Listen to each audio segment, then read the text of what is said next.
gigot, Roald Dahl.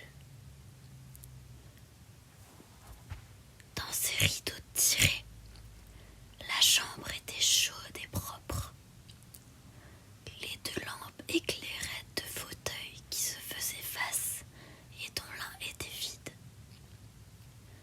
Sur le buffet, il y avait deux grands verres, du whisky, de l'eau gazeuse et un seau plein de cubes de glace. Mary Maloney attendait le retour de son mari. Elle regardait souvent la pendule, mais elle le faisait sans anxiété, uniquement pour le plaisir de voir approcher la minute de son arrivée. Son visage souriait. Chacun de ses gestes paraissait plein de sérénité.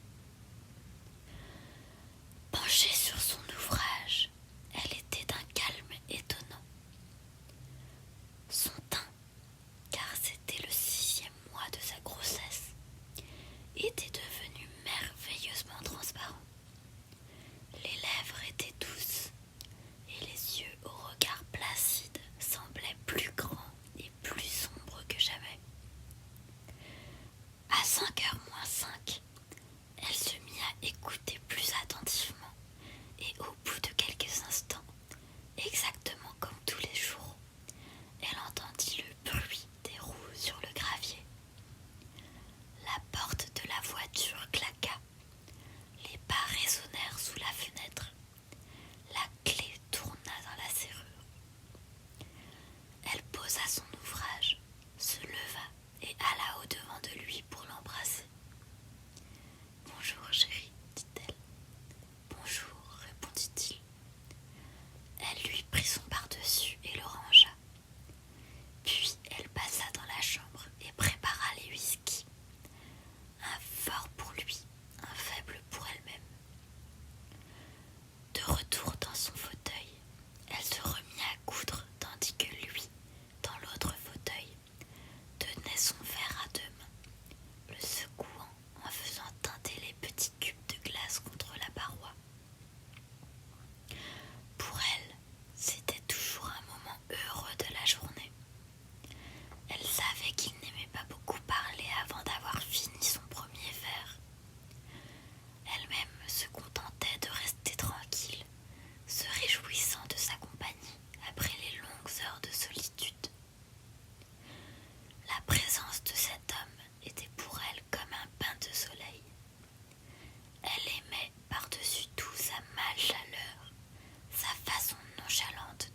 dîner.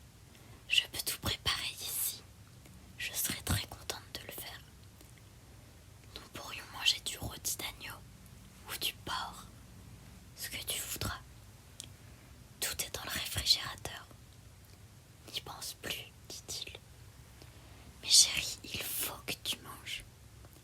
Je vais préparer le dîner et puis tu mangeras ou tu ne mangeras pas. Ce sera comme tu voudras. Elle se leva et posa son ouvrage sur la table, près de la lampe. Assieds-toi, dit-il.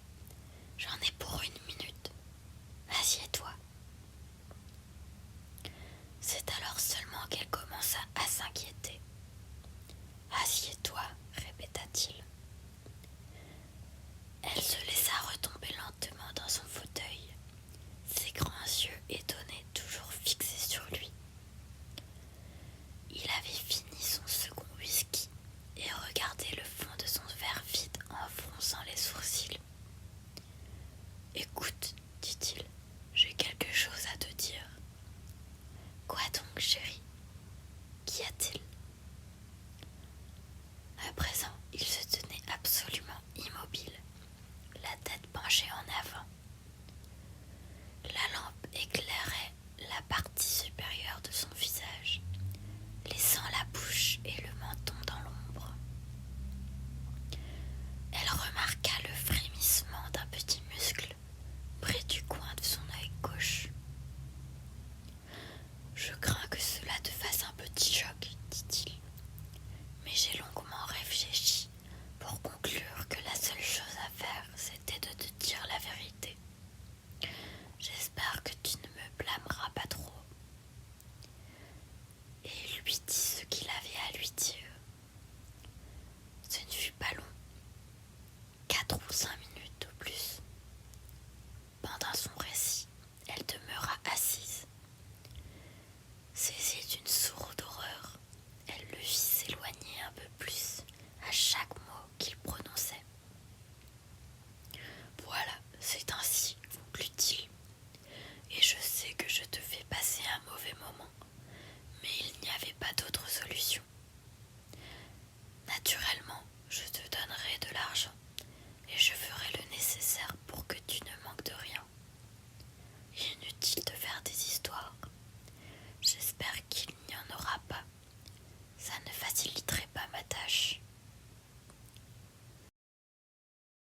Sa première réaction était de ne pas y croire. Tout cela ne pouvait être vrai. Il n'avait rien dit de tout cela. C'est elle qui avait dû tout imaginer.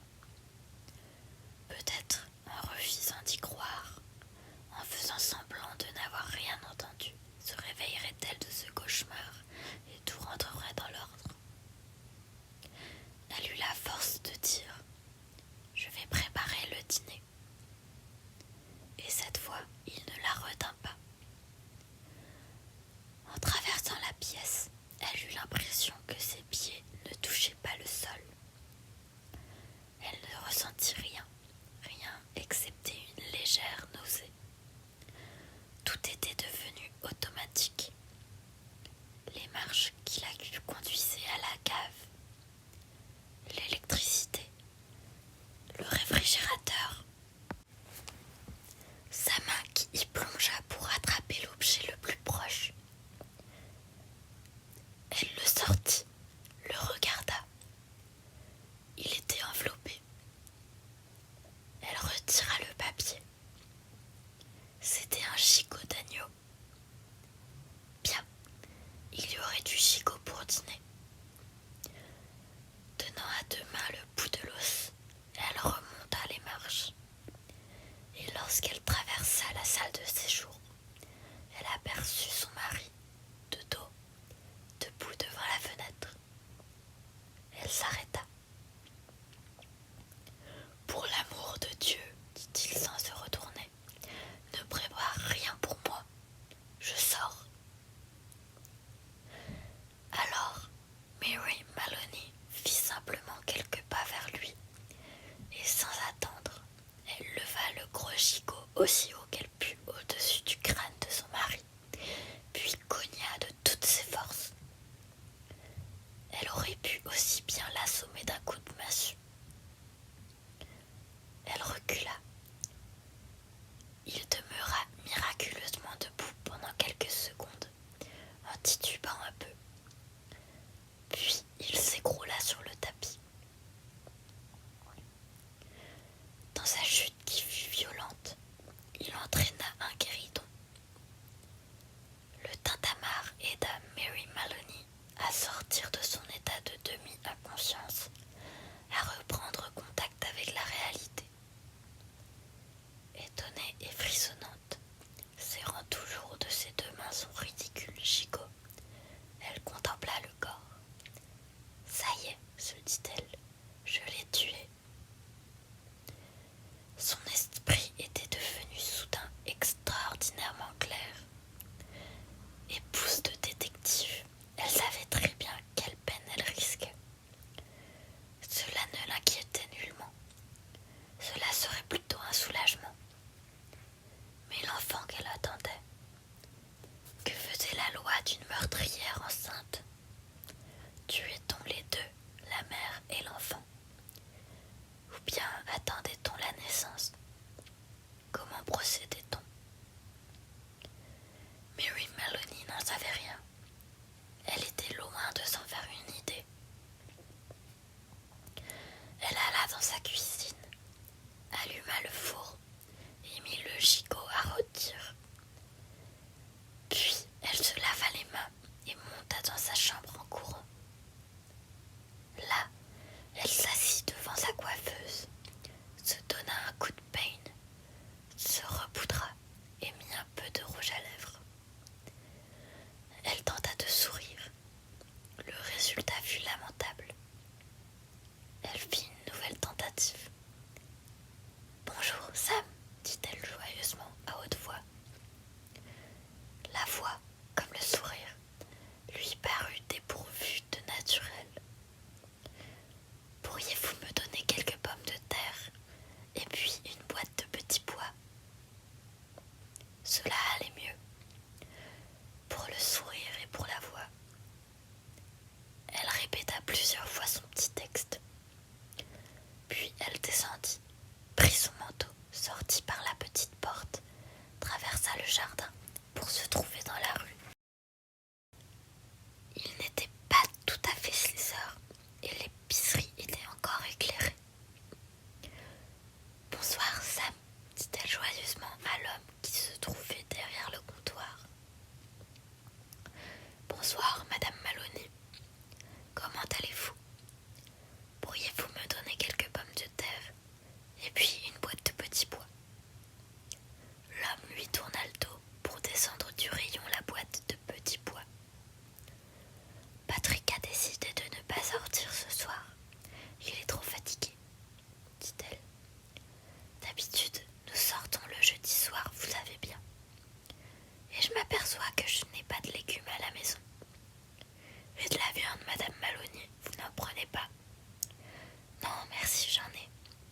J'ai un beau gigot congelé. » Ah! Au fond, je n'aime pas tellement faire cuire de la viande congelée, Sam. Mais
absolument normal, très enjoué, voulait lui préparer un bon dîner. Petits pois, gâteau au fromage, impossible qu'elle. Un peu plus tard, le photographe et le docteur prirent congé. Deux autres policiers firent leur entrée pour emporter le corps sur un brancard. Puis l'homme aux empreintes digitales se retira à son tour. Les deux détectives restèrent, ainsi que les deux agents.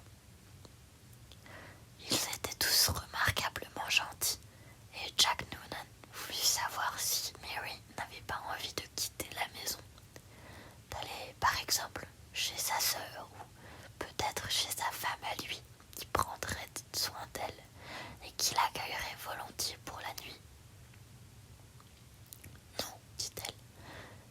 Elle lui expliqua qu'elle ne se sentait pas la force de bouger, qu'elle aimerait mieux rester où elle était pour l'instant, qu'elle ne se sentait pas bien du tout. Jack Noonan lui demanda alors si elle ne voulait pas se mettre au lit. Non, répondit-elle encore. Elle préférerait rester dans son fauteuil. Un peu plus tard peut-être, quand elle se sentirait mieux, elle prendrait une décision. Ainsi, ils l'abandonnèrent dans son fauteuil pour aller fouiller la maison. Mais de temps à autre, l'un des détectives revenait pour lui poser une question. Jack Noonan revint à son tour et lui parla doucement. Son mari, lui dit-il, avait été tué d'un coup violent sur le crâne, administré à l'aide d'un instrument lourd et contondant, probablement en métal. Ils étaient actuellement à la recherche de cet objet. L'assassin avait pu l'emporter avec lui, mais il avait pu aussi bien s'en débarrasser sur les lieux. C'est une vieille histoire, dit-il. Trouvez l'arme et vous tenez le bonhomme. Plus tard, l'un des détectives remonta de la cave et vint s'asseoir près d'elle. Il lui demanda si, à sa connaissance, il existait dans la maison un objet ayant pu servir d'arme. Et si cela ne l'ennuyait pas d'aller voir s'il ne manquait rien, une grosse clé anglaise par exemple, ou un vase en métal. Elle lui dit qu'elle n'avait jamais eu de vase de métal. Et une clé anglaise, elle ne pensait pas en avoir, à moins qu'il y en ait eu une au garage. Les recherches reprirent. Elle savait que d'autres policiers se trouvaient au jardin, tout autour de la maison. Elle entendait le gravier grincer sous leurs pas, et de temps à autre, elle entrevoyait la lueur de leurs torches par une fente du rideau. Il était tard, près de 9 heures.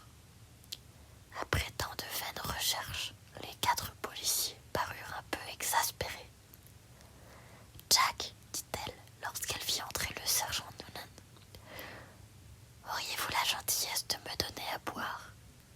Mais certainement, c'est du whisky